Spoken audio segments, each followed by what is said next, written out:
تلاوت کی ہوئی آیتیں 17واں پارہ سورہ حج آیت نمبر 25 سے بات باقی رہ گئی ہے۔ ذریعہ ہدایت بنا کر بھیجا ہے، لیکن لوگوں نے اس کتاب کو ذریعہ ہدایت نہیں سمجھا، ذریعہ برکت ہی تک سمجھ کر اسی پر فائدہ اٹھا کر اسی پر قناعت کر لیا ہے۔ ابھی جو آپ نظم سن رہے تھے، قرآن کی فریاد، اس کی جو ہیڈنگ ہے اس سے معلوم ہوتا ہے کہ قرآن فریاد کرتا ہے، قرآن اللہ سے فریاد کرتا ہے۔ جو بندہ قرآن کریم کے حقوق ادا کرے گا، قرآن اس کی سفارش کرے گا، اور جو حقوق ادا نہیں کرے گا اس کا مواخذہ بھی کرے گا، اللہ سے شکوہ کرے گا کہ اس بندے نے میرا حق ادا نہیں کیا۔ قرآن کریم کے حقوق پر مستقل باتیں ہو چکی ہیں۔ اللہ نے اس کتاب کو ذریعہ ہدایت بنا کر بھیجا ہے، لیکن کچھ لوگ ہیں جو اس کتاب سے لوگوں کو دور رکھنا چاہتے ہیں مختلف عنوان سے۔ کبھی کہتے ہیں کہ قرآن سمجھ میں نہیں آ سکتا، کبھی کہتے ہیں قرآن سمجھنا انتہائی دشوار ہے۔ جب اللہ نے نہیں کہا کہ قرآن سمجھنا دشوار ہے تو اس کتاب پر آپ کا یہ تبصرہ کس دلیل کی روشنی میں ہے؟ کیا ایسا نبی نے کہا ہے کہیں کہ قرآن سمجھنا دشوار ہے؟ کیا ایسا اللہ نے پوری کتاب میں کہیں کہا ہے کہ قرآن سمجھنا دشوار ہے؟ پھر آپ کے پاس کیا ماخذ ہے؟ کس بنیاد پہ آپ کہتے ہیں کہ قرآن سمجھنا دشوار ہے؟ آپ محسوس کریں گے قرآن کو اللہ نے اتنا آسان بنایا ہے۔ سورہ قمر پارہ 27 میں اللہ نے خود کئی دفعہ بتکرار فرمایا ہم نے قرآن کو بہت آسان بنایا ہے، ذکری نصیحت قبول کرنے کے لیے۔ فہل من مدکر، تم میں ہے کوئی نصیحت قبول کرنے والا؟ جس کتاب کو اللہ آسان بتاتے ہوں اسی اللہ کے ماننے والے بندے اسی کتاب کو مشکل بتاتے ہیں، یہ تو خدا سے تصادم ہے۔ قرآن کریم کی کوئی آیت یہ نہیں دعویٰ کرتی ہے کہ قرآن سمجھنا مشکل، بلکہ آپ دیکھ رہے ہوں گے کیا یہاں جتنے لوگ بیٹھے ہیں سب M A B A P H D pass ہیں عربی سے، اور جب اٹھ کر جاتے ہیں 1 گھنٹے کے بعد تو دماغ میں کچھ نہ کچھ باتیں ضرور سمجھ میں آتی ہیں، قرآن کریم کے ضابطے سمجھ میں آتے ہیں۔ آپ کا دل آپ کو فتوا دے گا کہ یہ بات صحیح ہے کہ ہاں قرآن سمجھ میں آتا ہے، جبکہ قرآن کریم کی عربیت کی بالکل بیسک ابتدائی چیزیں لوگوں کو نہیں معلوم ہے، لیکن پھر بھی ایک عام دیہاتی بھی قرآن سنتا ہے تو سمجھ میں آتا ہے۔ لیکن یہ کہنا کہ قرآن سمجھ میں نہیں آئے گا، یہ ایک قسم سے لوگوں کو حق سے بھٹکانا ہے۔ اس آیت میں یہ بات کی گئی، ان الذین کفروا ویصدون عن سبیل اللہ، بے شک جو لوگ کفر کرتے ہیں، جنہوں نے کفر کیا، ویصدون عن سبیل اللہ، اور روکتے ہیں اللہ کے راستے سے۔ اللہ کا راستہ کون سا راستہ ہے؟ جنت میں جانے تک انبیاء کرام کے توسط سے جو کتابیں آئیں ان تمام پر چلنے والا کہاں پہنچے گا؟ جنت پہنچے گا۔ تو جنت میں جانے سے روکتے ہیں جو لوگ، قرآن سے روکنا یہ بھی یصدون عن سبیل اللہ کی شکل ہے۔ یصدون عن سبیل اللہ، اللہ کے راستے سے روکتے ہیں۔ اللہ کا راستہ کوئی ایسی سڑک کا نام نہیں ہے، بلکہ اللہ کا راستہ سے مراد اللہ کی رسی، جس کو پکڑ کر اللہ تک پہنچ جائیں، وہ رسی قرآن ہے۔ خود قرآن کے بارے میں اللہ کے نبی فرماتے ہیں وہ حبل اللہ المتین الممدود من السماء الى الارض، یہ اللہ کی مضبوط رسی ہے جو لمبی ہے زمین سے آسمان تک، اس کو پکڑ لو، یہ رسی ٹوٹ نہیں سکتی، ہاں ہاتھوں سے چھوٹ سکتی ہے۔ تو جو لوگ کہتے ہیں قرآن مت سنو، سمجھ میں نہیں آ سکتا، یہ اللہ کے راستے سے بھٹکانے والے لوگ ہیں۔ جو بندہ ان سے چوکس ہو کر کیئرفل ہو کر قرآن کو ہاتھ میں دیتا ہے راستہ مل جاتا ہے، اور جو قرآن کی طرف نہیں مائل ہوتا ہے ان کے بھول بھلیوں میں ہمیشہ جاہل ہو کے رہتا ہے، قرآن کا کچھ نہیں بگڑتا۔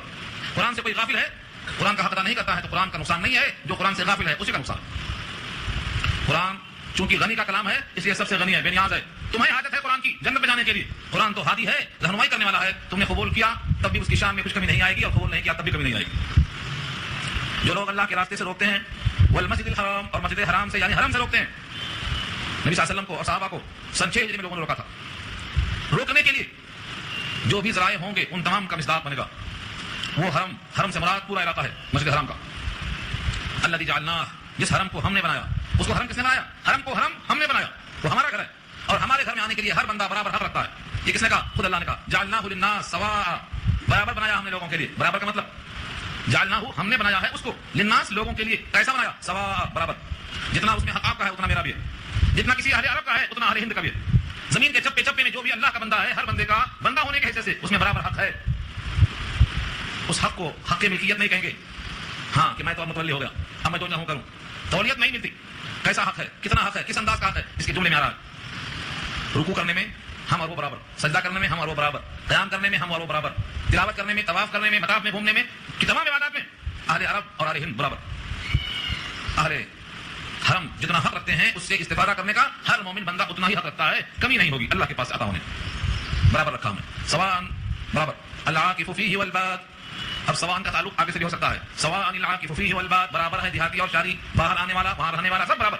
العاکف والباد، باد کے معنی بادیہ نشین، بادیہ کہتے ہیں جنگل والوں کو، مراد ہے باہر سے آنے والے، اور العاکف اعتکاف معنی وہاں رہنے والے، جمنے والے، ٹھہرنے والے، جو وہاں رہتا ہو وہ بھی برابر، جو اس میں کہیں باہر سے جنگل سے آیا ہو وہ بھی برابر، کسی کی بندگی میں کوئی دخل دینے کا حقدار نہیں ہے۔ ایسا حرم جہاں سے شکار کرنا منع ہے، گھاس کاٹنا منع ہے، کسی چھاؤں میں سے جانور کو اٹھا کر خود بیٹھنا منع ہے، اور جہاں اپنے باپ کا قاتل مل جائے تو اس کو قصاص میں قتل کرنا منع ہے، باہر لانا۔ حضرت عبداللہ ابن عمر مینا کے حدود میں ایک خیمہ لگاتے اور ایک خیمہ باہر لگاتے، اور جب نوکروں کو یا کسی کو کچھ تنبیہ کرنا ہوتا، کھانے میں نمک کم ہو گیا، اصلاح کرنے کی بات کرنا ہے، تو دوسرے خیمے میں جاتے، وہاں غلام کو بلا کر بولتے حرم کے حدود میں ڈانٹنا بھی مجھے جرم لگتا ہے، خیمے کے باہر جاتے۔ سب کے واسطے برابر رکھا اللہ نے حق، چاہے کوئی کہیں کا بھی آدمی ہو، ہر بندہ اس میں اپنا حق برابر رکھتا ہے، مگر اس کا مطلب نہیں کہ اس کو خرید سکتا ہے۔ خریدنے کی نہیں. حدود حرم جو بھی اللہ نے بنایا ہے اس کی حدود جہاں تک ہیں اس کو بیچا نہیں جا سکتا, خریدا نہیں جا سکتا, استفادہ کیا جا سکتا. البتہ مسجد حرام کے علاوہ جہاں تک مسجد حرام کا حدود ہے اس کے علاوہ جو زمینیں ہیں وہ بھی حرم ہیں, لیکن ان کو بیچنے خریدنے کا حکم جائز رکھا. چنانچہ حضرت عمر رضی اللہ تعالیٰ عنہ نے اس میں ایک مکان کو خریدا اور قیدیوں کے واسطے قید خانہ مقرر کر دیا تھا. تو خریدنا اور بیچنا درست ہے. مسجد حرام کا حصہ سب کے لیے برابر ہے, اس کے علاوہ جو حصہ ہے وہ بھی حرم کہلاتا ہے, حرم کے حدود میں آتا ہے وہ, لیکن وہاں کا خریدنا اور بیچنا درست ہے. اللہ فرماتے ہیں ہم نے اس گھر کو بنایا ہے قابل عظمت, اب اگر کوئی اس کے اندر الحاد کرتا ہے, بے دینی کی بات کرتا ہے, شرک کی بات کرتا ہے, ظلم کی بات کرتا ہے, ہم کو برداشت نہیں.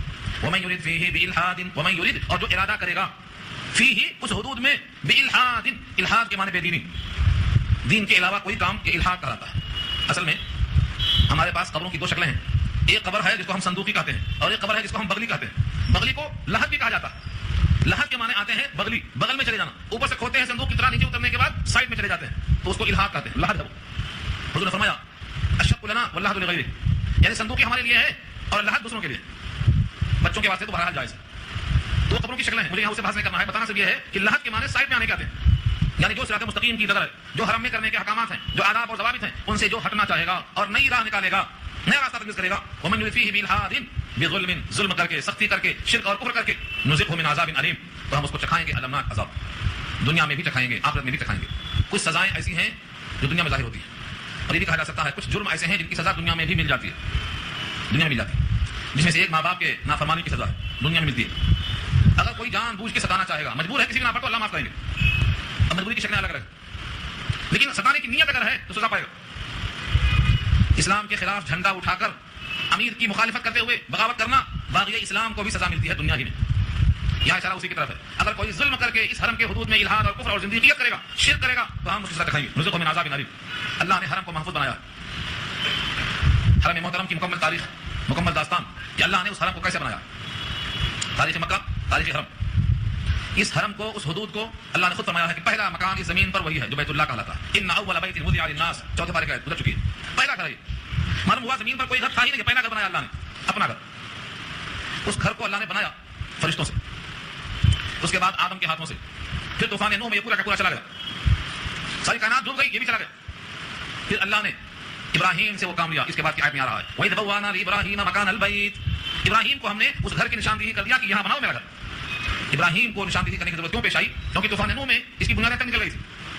ان بنیادوں پر حضرت نوح نے جو تعمیر دیکھا تھا, اس تعمیر پر اللہ نے فرشتوں کو بھیج کر ابراہیم بنوائی کر دیا کہ یہاں بنائیے. ابراہیم کی تعمیر, پھر اس کے بعد زمانے جاہلیت میں اس کی تعمیر, پھر نبی صلی اللہ علیہ وسلم نے چاہا کہ میں اس خانہ کعبہ کی تعمیر کو پھر سے کر دوں ابراہیم کے طرز پر, لیکن لوگوں کا زمانہ کفر سے قریب ہے, لوگ کہیں گے خانہ کعبہ کو گرانا اس کی بھی حرمتی ہو رہی ہے, نئے نئے اسلام میں آئے ہیں, بدعت جائیں گے لوگ. حضور نے چھوڑ دیا. عبداللہ بن زبیر کا زمانہ آیا تو انہوں نے نبی صلی اللہ علیہ وسلم کی خواہش کے مطابق خانہ کعبہ کی تعمیر کیا. دو دروازے بتائے تھے, 2 دروازے لگائے, جو حدیث کا حصہ آج چھوٹا ہوا ہے اس کو شامل کر لیا. ان تمام چیزوں کو اسی وقت میں جب عبداللہ بن زبیر نے تعمیر کیا, کچھ دنوں کے بعد حجاج نے سن 61 ہجری میں عبداللہ بن زبیر کو قتل کر دیا, مکے ہی میں حملہ کر کے الغار کیا, یزیدیوں نے الغار کیا, اور اس کے بعد مکے میں آگ لگا دیا. عبداللہ بن زبیر کو شہید کر دیا. چڑھائی کس نے کیا تھا؟ حجاج نے, اور بیت اللہ کو آگ لگا دیا. یہاں تک کہ جو وہاں سینگ رکھا ہوا تھا ابراہیم کی قربانی کا, جو جنت سے بکرا آیا تھا, اس کی سینگ بھی جبھی جل گئی تھی جب تک وہاں موجود تھی. اس کے بعد عبداللہ بن زبیر کی تعمیر کو توڑنے کے بعد حجاج نے اپنی مرضی سے پھر تعمیر کیا, اور پھر حتیم کے حصے کو باہر کر دیا, اور پھر اس کے دروازے کو ایک ہی رکھ دیا. بعد میں امام مالک کا زمانہ آیا, لوگوں نے کہا پھر صحیح کر دیں گے ہم. انہوں نے کہا اب توڑنا نہیں, اس کو چلنے دو, کیونکہ ہر آنے والا پھر اپنی بادشاہت کے سامنے توڑتا رہے گا, بناتا رہے گا. اس لیے حجاج کی تعمیر اگرچہ نبی کے منشا کے خلاف ہے, لیکن فتویٰ امام مالک کا ہے جو چھوڑ دیا گیا, اسی حال میں آج تک باقی ہے. یہاں اللہ نے اشارہ کیا اسی کی طرف, وَإِذْ بَوَّأْنَا لِإِبْرَاهِيمَ مَكَانَ الْبَيْتِ, اور جب ٹھکانہ دیا ہم نے. بوانا کے معنی ٹھکانہ دینا مراد ہے جگہ کا نشاندہی کرنا, جس کو آپ بولتے ہیں مارکنگ کرنا, نشان لگایا ہم نے, یعنی اللہ نے فرشتوں کو بھیج کر بوانا ٹھکانہ لگایا, ٹھکانہ بتایا ہمیں کہ خانہ کعبہ کی جگہ کہاں سے کہاں تک. لے ابراہیم, ابراہیم کے لیے, مکان البیت جگہ, مکان البیت کیوں کہا؟ بیت کی جگہ, کیونکہ بیت کی جگہ تھی, بیت نہیں تھا, تعمیر نہیں تھی, صرف زمین کے اندر بنیادیں باقی رہ گئی تھی. ابراہیم نے اس خانہ کعبہ کی تعمیر کا آغاز کیا, اپنے ساتھ اسماعیل کو رکھا, دونوں باپ اور بیٹے خانہ کعبہ کی تعمیر کرتے ہیں. یہ بانیہ کعبہ اسی واسطے کہلاتے ہیں. اللہ تشرک بی شیئا, یہ پہلا حکم ہے. اینٹوں سے بنانا یہ تو ہے ہی مطلوب, لیکن اس میں شرک نہ ہونے پائے, یہ میرا خاص پروگرام ہے. اس گھر کو شرک سے پاک رکھنا. اللہ تشرک بی شیئا, یہ کہ میرے ساتھ کسی کو شریک مت کرنا. ابراہیم نے اور اسماعیل نے یہی دعا اولاد کے واسطے کیا کہ اے اللہ میری اولاد میں شرک نہ آنے پائے, ان کو نمازی بنا, ان کو اپنا بندہ بنا, بندوں کا بندہ نہ بننے دے, ان کو اپنا بندہ بنا. آگے دعاؤں کے الفاظ آ رہے ہیں. تو پہلا کام, پہلا مقصد ہے کہ اس بیت اللہ کو شرک سے پاک رکھیے. اگر شرک ملوث ہوا تو کیا ہوگا, اسی رکوع میں انشاءاللہ یہ بات آئے گی کہ کیا ہوگا, مشرک کا انجام کیا ہوگا. اللہ خود پر تو پہلی شرط یہ ہے کہ بیت اللہ میں شرک نہ ہونے پر.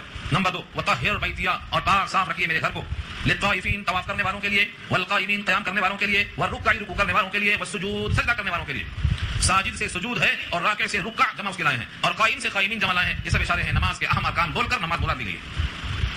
یعنی ابراہیم اور اسماعیل ایک میزبان کی طرح صفائی کر کے انتظار میں ہیں، آؤ اللہ کے گھر میں، اللہ کے بندو آ جاؤ.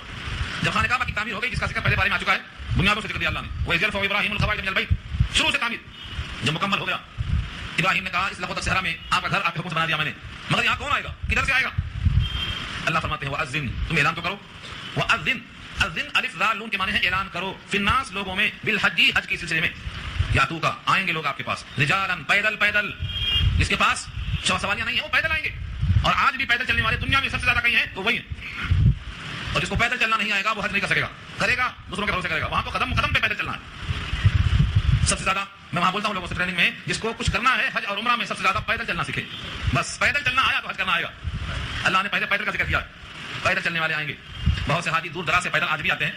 اور عرفات میں، عرفات کے میدان سے جو لوگ نکلتے ہیں مغرب کے بعد، رات بھر بس میں چلتے رہتے ہیں جو لوگ، وہ پہنچ نہیں پاتے ہیں، صبح 4 بجے پہنچتے ہیں. اور جو پیدل چلنے والے ہیں وہ 2 گھنٹے میں عرفات سے مطلب پہنچ جاتے ہیں، صرف 2 گھنٹے میں. عرفات سے مزدلفہ بسوں میں 4 بجتے ہیں رات کے، اور پیدل چلنے والے 2 گھنٹے پہنچ جاتے ہیں. تو میرا مشورہ یہ ہے کہ اگر جانا تو پیدل ضرور چلنا، وہاں کی دھول اپنے سانس میں لینا. پیدل چلنے والے بڑے سکون میں ہوتے ہیں. تو پیدل چلنے والے بھی آپ کے پاس آئیں گے. وعلی کل ضامر، اور ہر اونٹنی پر آئیں گے. ضامر کہتے ہیں ایسی اونٹنی جو راستے میں سفر کرتے کرتے کرتے کرتے دبلی ہو گئی ہو، کھانا راستے میں، ہری گھاس راستے میں، کوئی صحیح چیز نہیں ملی، سفر مسلسل ہے، دبلی ہو گئی، ایسی اونٹنی کو ضامر کہتے ہیں. وعلی کل ضامر، اور ہر دبلی اونٹنیوں پر آئیں گے. یاتینا آئیں گے، کہاں سے آئیں گے؟ من کل فجن، من کل فجن، فج کہتے ہیں راستے کو، اور عمیق عمق سے بنا ہے، گہرا راستہ مراد ہے. کوئی اونچائی سے آئے گا، کوئی گڑھے سے آئے گا، کوئی نشیب و فراز سے آئے گا. دنیا والے جانے کہاں سے، کس خطے سے کھینچ کے آنا چاہتے ہیں. اشارہ اسی کی طرف ہے. فجن سے ہر راستہ جو عمومی راستہ ہے، اور عمیق سے مراد گہری وادیاں ہیں. عمیق گہرائی کو کہتا ہے، گہرائی عمق مراد یہ ہے. ہمارے کسی بھی جملے میں آپ سنتے ہوں گے 3 چیزیں ہوتی ہیں، ایک طول ہے، ایک عرض ہے، ایک عمق. طول کے معنی لمبائی، اور عرض معنی چوڑائی، اور عمق کے معنی گہرائی. اسی سے بنا ہے یہ عمیق. تو گہرائی کا مطلب کیا ہے؟ ایسی جگہوں سے نکل کے آئیں گے کہ آپ کو اندازہ نہیں کہاں سے آئیں گے. چنانچہ ہر روز آج یہ مشاہدہ ہو رہا ہے کہ سارے عالم سے لوگ کھینچے چلے آتے ہیں. ابراہیم نے اعلان کیا تھا خدا کے حکم سے کہ اعلان تو کرو، جس کو آنا ہے وہ آئیں گے. حدیث میں آتا ہے اس وقت جو لوگ پیدا بھی نہیں ہوئے تھے لیکن دنیا میں ان کو حج لکھا ہے، انہوں نے بھی ابراہیم کے اس اعلان پر لبیک کہا تھا. آج بھی لبیک اسی بنیاد پر ہے. حاجی کہتا ہے لبیک اللہم لبیک، اللہ میں حاضر ہوں. تو کیا اللہ نے بلایا ہے؟ ہاں، لیکن توسط سے ابراہیم کے بلایا. ابراہیم کو حکم اللہ نے دیا تھا حج کے واسطے تم اعلان کرو کہ میرا گھر بندے آؤ. ابراہیم نے خدا کے حکم سے اعلان کر دیا. ہر حاجی دیوانہ وار لبیک کہتے ہوئے پہنچتا ہے. ابراہیم کی آواز پر لبیک، جو خدا کے توسط سے آواز لگائی گئی تھی. وَأَذِّن فِي النَّاسِ، اعلان تو کرو، لوگ آئیں گے، پیدل بھی آئیں گے، سواریوں پر آئیں گے. جتنے حاجی لبیک کہتے ہیں یہ سب اسی پر لبیک کہتے ہیں. اور جتنے لوگوں پر حج لکھا ہوا ہے یہ بہرحال ان کی روحوں نے لبیک کہا ہے. اور جن کی روحوں نے کئی بار لبیک کہا ہے وہ کئی بار حج کریں گے. اور حج کرنا انسان کے اپنے بس کی بات نہیں ہے، اللہ حج کراتے ہیں. توفیق دینا بہت بڑی بات ہے. کسی بھی نیک کام کی توفیق اصل ہے. کیا آپ سمجھتے ہیں کہ آپ قرآن سننے خود ہی آ گئے ہیں؟ یا اللہ کی توفیق ہے؟ آپ کو دل میں یہ بات ڈالنا یہ توفیق ہے، یہ اللہ کا انتخاب ہے. غریبی اس میں حائل نہیں ہو سکتی. غریبی سے آدمی یہ نہ سمجھے کہ میں غریب ہوں حج نہیں کر سکتا. اگر اس نے روح نے لبیک کہا تھا تو غریبی کوئی چیز نہیں ہے. غریبی اور مالداری یہ آتی جاتی نظر آتی ہے. تو اللہ تعالیٰ نے لبیک کہلوایا جن روحوں سے وہ سب کے سب آج پہنچنے والے ہیں. لیشہدوا منافع لہم، تاکہ مشاہدہ کریں وہ اپنے منافع کا. لیشہدوا مشاہدہ کریں. منفع کی جمع ہے، کبھی دینی نفع کبھی دنیاوی نفع. دنیاوی نفع اگر مقصود ہے اصلاً تب تو منع. ہاں ضمناً اصل تو حج کی نیت ہے، لیکن چلتے چلاتے دنیا کا فائدہ بھی ہو جائے تو اس میں کوئی حرج نہیں، درست ہے یہ. لیکن جانے کا پروگرام اسی سے. حج کا مقصد نہیں ہے بلکہ مقصد دنیا کمانا، کاروبار کرنا ہے، تو یہ مطلوب نہیں ہے. ہاں ضمناً دونوں فائدہ ہو سکتا ہے. لیشہدوا منافع لہم، تاکہ مشاہدہ کریں وہ اپنے منافع کا، دنیاوی بھی اور دینی بھی. ثواب ملنا، حج کا فریضہ ادا ہونا، اللہ کی رضامندی ہونا، یہ سب کیا ہے؟ دینی فائدہ. دنیاوی فائدہ کیا ہے؟ قربانی کا گوشت کھانا، چلتے پھرتے کاروبار کر لینا، تجارت کچھ نہ کچھ ہو جانا، یہ سب کیا ہے؟ یہ دنیاوی فائدے، دونوں جائز. مگر ضمن ہونا چاہیے اصلاً تو آپ کا مقصد رضا الہی ہونا چاہیے. وَيَذْكُرُ اسْمَ اللَّهِ، اور یاد کرے اللہ کا نام. تکبیر تشریق کیا ہے؟ تکبیر تشریق یہ اللہ کا نام یاد کرے. کب؟ فی ایام معلومات، ایام یوم کی جمع ہے، معلومات معنی متعین، متعین دنوں میں اللہ کا نام لیتا رہے. تکبیر اور تشریق تو 3 دن کثرت سے پڑھی جاتی ہے.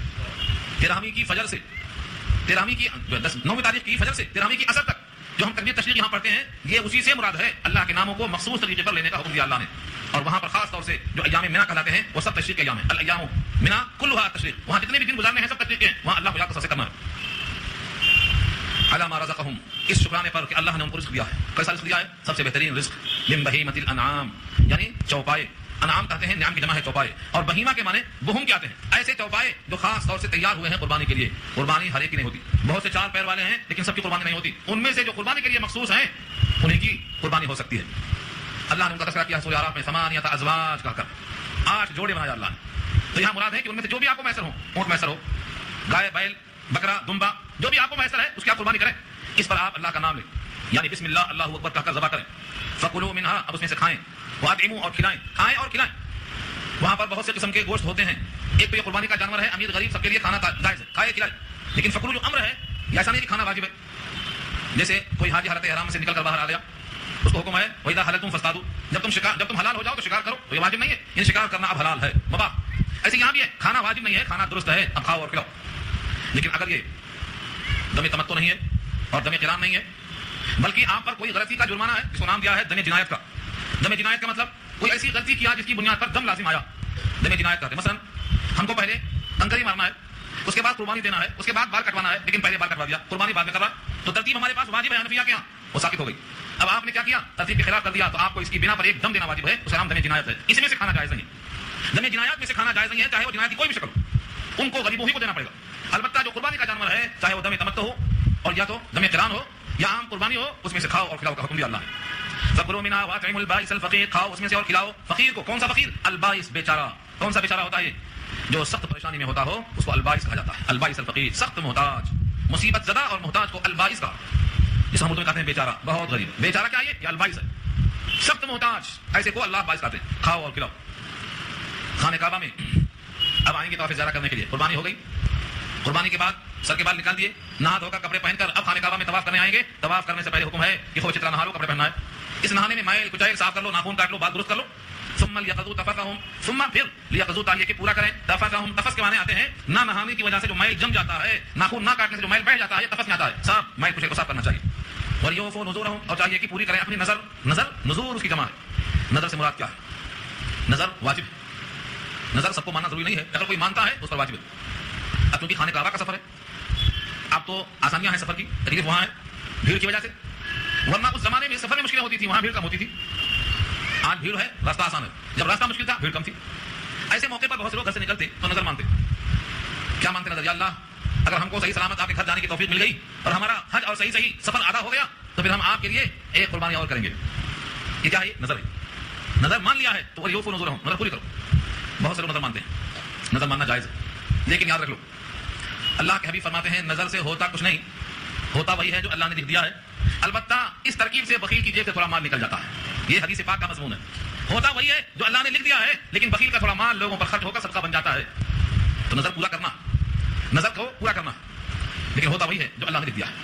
نظر کا بیان دیکھو بخاری میں، یہ ملے گی روایت۔ اگر کوئی شخص نظر مانتا ہے تو اس کی پوری کرنے کا حکم دیا گیا، یہ پورا کرنا واجب ہے، لیکن گناہوں کی نظر نہیں مان سکتے۔ کوئی بولتا ہے میرا یہ کام ہو گیا تو میں فلاں کو قتل کر دوں گا، یہ تو نظر گناہ کیا ہے۔ گناہ کی نظر ماننا جائز نہیں ہے، حرام ہے، حرام کی نظر حرام، مکروہ کی نظر مکروہ، مستحب کی نظر مستحب۔ جو شخص کسی غلط کام کی نظر مانتا ہے اس کا پورا کرنا واجب نہیں ہے، بلکہ قسم توڑ کے کفارہ ادا کر دے۔ تو نظر ماننا جائز ہے، لیکن نظر کس کی ماننا؟ اللہ کے لیے۔ نظر صرف اللہ کی ہوتی ہے، غیر اللہ کی نظر نہیں ہوتی۔ لیکن آج مسلمانوں میں کثرت ہو گئی ہے، غیر اللہ کی نظر مانتے ہیں، جہاں جائیں گے وہاں نعرہ باندھ کے آ جائیں گے، بولیں گے ان کی نظر، ایک بکرا ان کو، ایک مرغا ان کو، مرغا اور بکرا ان کو پیش کرتے ہیں۔ حدیث میں آتا ہے یہ شرک ہے، اللہ کے ساتھ شرک۔ نظر ماننا صرف اللہ کے لیے جائز ہے، کسی اور کا درست نہیں۔ اس پر بہت سی حدیثیں، بہت سے واقعات ہیں، لیکن نظر کے بارے میں اتنا ہی معلومات رکھنا کافی ہے کہ نظر ماننا ہے تو حلال چیز میں اور اللہ سے بس، نظر غیر اللہ سے درست نہیں ہے اور نظر حرام چیزوں کی درست نہیں ہے۔ اب جو نظر پوری کرنا ہے پوری کر لو۔ وَلْيُوفُوا نُذُورَهُمْ وَلْيَطَّوَّفُوا بِالْبَيْتِ الْعَتِيقِ، اور چاہیے کہ وہ طواف کریں بالبیت العتیق۔ عتیق بیت کی صفت ہے، اور عتیق کے معنی آزاد۔ کس سے آزاد ہے؟ ہر جابر سے، ہر سرکش سے، ہر ظالم سے۔ یہ گھر آزاد ہے، اس پر جو ہاتھ ڈالے گا بچے گا نہیں، یہ آزاد ہے۔ اس گھر کی شان، کوئی اس کی وقار کو کھوئے گا تو اب ناصر تباہ کرے گا۔ قرب قیامت میں ایک قوم آئے گی جو بیت اللہ کی اینٹ سے اینٹ بجا دے گی۔ کتاب الفتن ابن ماجہ دیکھو، ابن ماجہ صحیح ستہ میں سے ایک کتاب کا نام ہے، اس کے ایک چیپٹر کا نام ہے ابن ماجہ میں کتاب الفتن، فتنے کا بیان، اس میں ملے گا آپ کو۔ قرب قیامت میں ایک قوم پیدا ہوگی، اس کی ناک چپٹی ہوگی، پنڈلیاں گھٹی ہوئی ہوں گی، بدن بڑا اس کا گھٹا ہوا مضبوط ہوگا، سب صفتیں بتایا اللہ کے نبی نے۔ لیکن یہ کب ہوگا؟ قیامت کے عین قبل، یا قیامت کی علامات میں سے۔ تب تک کہ گھر اللہ نے بالکل بنایا ہے کہ آزاد ہے۔ وَلْيَطَّوَّفُوا بِالْبَيْتِ الْعَتِيقِ، طواف کریں خانہ کعبہ کے لیے۔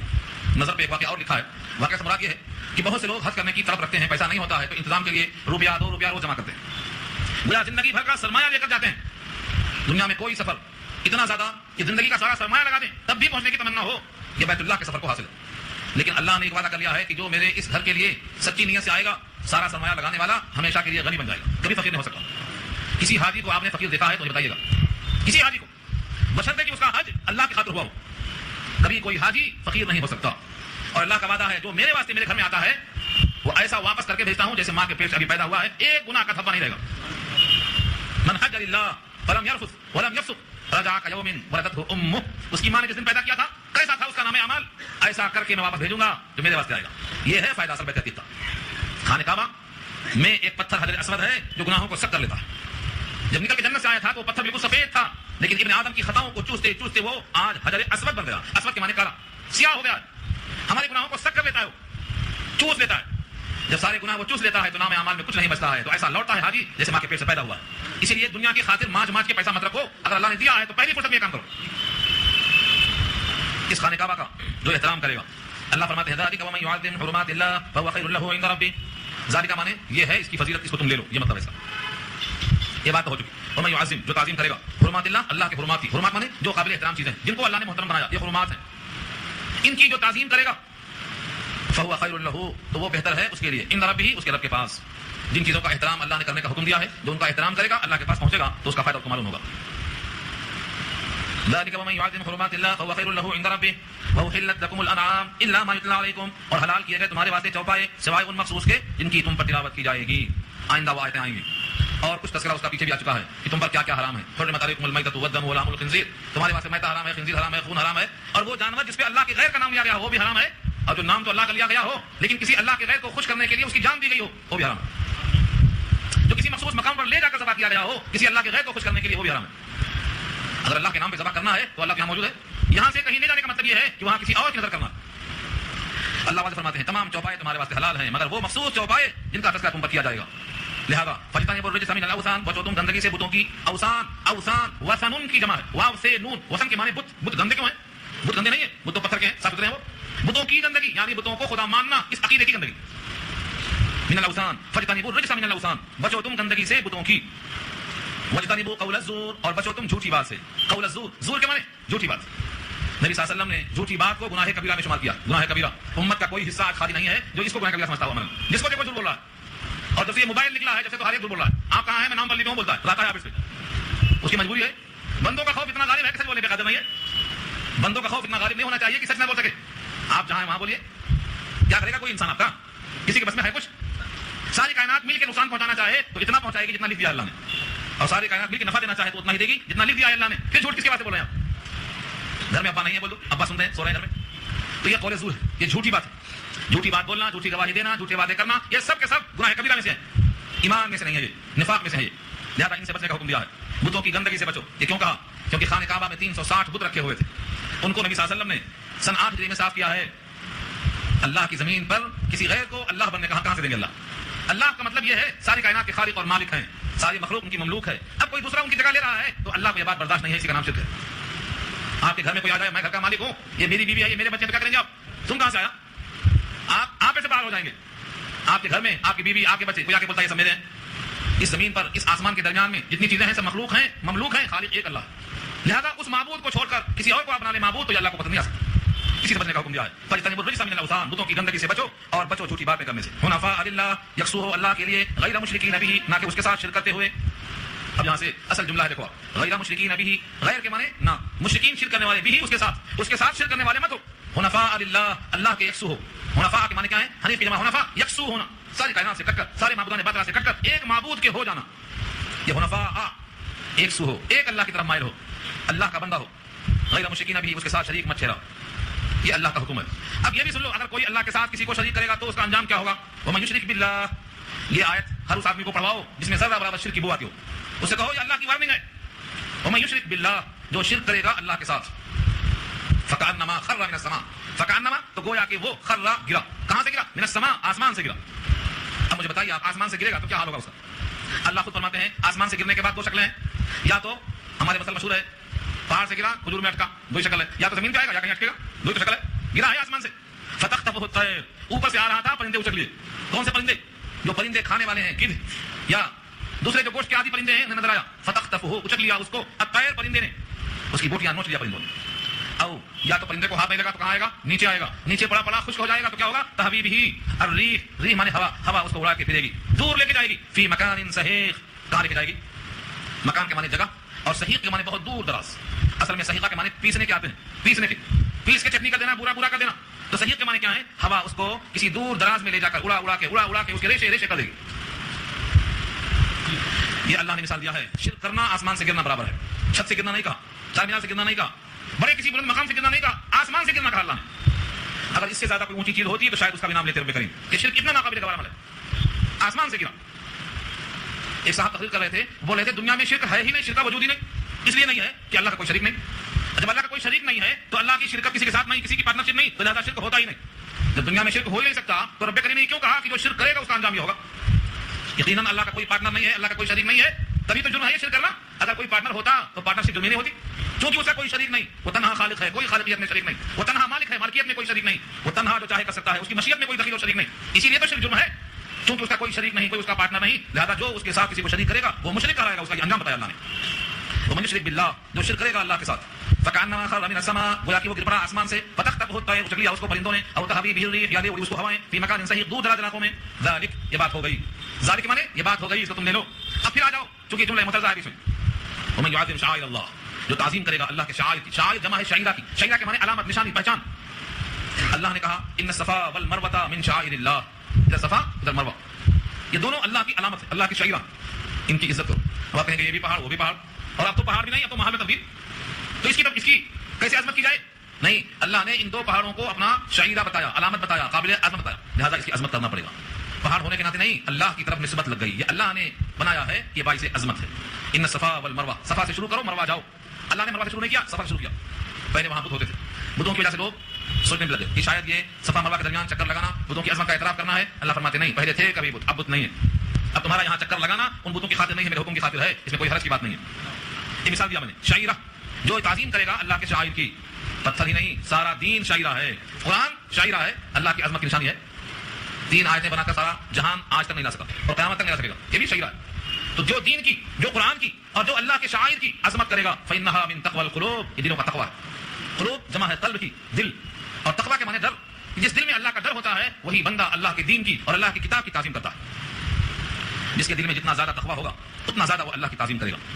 لکم فیہا منافع الی اجل مسمى ثم محلها الی البیت العتیق. ذالک، یہ بات ہو چکی. جو شخص دین خداوندی کی اور ان یادگاروں کا پورا لحاظ کرے گا تو ان کا لحاظ رکھنا خدا تعالیٰ سے دل کے ساتھ ڈرنے سے ہوتا ہے. اب فرمایا لکم فیہا منافع، ایک وقت معین تک تمہیں فوائد حاصل کرنا ہے. لکم، تمہارے لیے، فیہا، اس میں، منافع، منفع کی جمع ہے، نفع کی چیزیں، الی اجل مسمى، ایک وقت مقررہ تک. ثم محلها، پھر کیا ہوگا؟ ہدی بننے کے بعد اس کو ذبح کرنا. کس کو؟ اس قربانی کے جانور کو جو تم ساتھ لے کے آئے. اصل میں شعیرہ جس طرح مروہ کو بولتے ہیں، دین کو بولتے ہیں، اس علامتی چوپائے کو بھی شعیرہ کہتے ہیں جس کو ذبح کرنے آپ لے کے آئے. پہلے زمانے میں لوگ جب اونٹ کو لے کے آتے تھے تو اس کے گلے میں چپل کا ہار پہناتے. چپل کا دور سے لوگ دیکھتے، ارے یہ تو خانے کعبہ جا رہا ہے. چپل کا مطلب یہ اللہ کے لیے ذلیل ہونے جا رہا ہے، اللہ کی خاطر کرنے جا رہا ہے، اس کو ہاتھ مت لگاؤ. اور بعض کہتے ہیں شعیرہ علامت کو کہا جاتا ہے جب جاتا ہے جانور تو اس کے دائیں طرف یا بائیں طرف نیزہ مار کے ایک زخم لگا دیتے تو خون ٹپکتا رہتا. وہ خون علامت ہے. شعیرہ اسی کو کہا گیا ہے کہ یہ شعیرہ اور یہ جانور اللہ کے راستے میں وقف ہو چکا ہے، اب ان اللہ کے بندوں کو چھڑنے کی ضرورت نہیں. تو راستے کے جاہل، راستے کے ڈاکو بھی ان کا احترام کرتے تھے. خانہ کعبہ کی عظمت کا یہ حال تھا، اب انہیں کوئی چھیڑتا نہیں تھا. تو یہاں اسی کو مراد دیا ہے کہ تمہارے لیے اس میں منافع ہے، منافع حاصل کرنا. اب وہ اونٹ پر بیٹھنا بہتر سمجھتے نہیں لوگ، لے جاتے اونٹ کو پیدل اور خود بھی پیدل. حالانکہ حکم یہ ہے اگر کوئی سواری اور نہیں ہے تو اس پر آپ بیٹھ سکتے ہیں. لیکن زمانے جاہلیت میں یہ بات دماغ میں بیٹھ چکی تھی کہ جو اللہ کے لیے وقف ہو چکا ہے اب اس پر بیٹھنا درست نہیں ہے. چنانچہ بخاری نے ایک واقعہ نقل کیا ہے. ایک صاحب تھک گئے تھے پیدل چلتے چلتے اور اونٹ کو اشعار کیا تھا، یعنی اس کو زخم لگا کر کے خون ٹپکایا تھا. وہ جا رہا، آپ نے کہا اس پر بیٹھ جا، ارکبھا، سوار ہو جا. وہ آدمی کہتا ہے یا رسول اللہ یہ تو بدنا ہے، یہ تو ہدی ہے. آپ نے کہا ارکبھا. پھر کہتا ہے اللہ یا رسول اللہ یہ تو ہدی ہے. آپ نے کہا ارکبھا. 3 دفعہ آپ نے ٹوکا، 3 دفعہ. اس کا مطلب یہ ہے کہ اگر کوئی جانور دوسرا تمہارے پاس سواری کا دستیاب نہیں ہے تو اپنے آپ کو مشقت میں ڈالنے سے بہتر یہ ہے کہ تم سوار ہو جاؤ. اتنا زیادہ اس پر سواری کرنا ممنوع نہیں ہے، یہ قابل عظمت ہے، لیکن تمہاری ضرورت کو پورا کرنے میں عظمت اسی کم نہیں ہو جائے گی. تم سوار ہو سکتے ہو. اشارہ اسی کی طرف ہے کہ ایک معینہ مدت تک تم سواری کر سکتے ہو، سامان لا سکتے ہو. پھر ثم محلها، پھر اس کا مقام اور محل کیا ہے؟ الى البیت العتیق. اس کے ذبح یعنی حلال ہونے کا موقع کہاں ہے؟ بیت عتیق ہے. بیت عتیق سے مراد پورا کا پورا حرم ہے. اب اس کے لیے مخصوص مقام حرم کا حصہ طے کیا گیا ہے، مینا کا مقام، وہاں جا کے ذبح کرنا ہے. اس ذبح کرنے کے بعد اب حاجی اس میں سے کھائے گا اور کھلائے گا اور جو چاہے گا وہ پورا کرے گا. اصل دیکھا جائے تو اس کے بعد کا رکوع بھی اسی کا جز ہے اور اس میں بھی بہت سے مباحث ہیں قربانی کے تعلق سے، اس کے گوشت کے تعلق سے. لیکن ابھی مزید 1 گھنٹہ آپ نہیں بیٹھ سکتے. اور اگر بیٹھ جائیں گے تو آئندہ مشکل سے آئیں گے. اس لیے 1 گھنٹہ ہی اس کو رکھیں گے ہم, تاکہ دل میں بشاشت باقی رہے اور طلب باقی رہے. اللہ تعالیٰ عمل کرنا آسان فرمائے.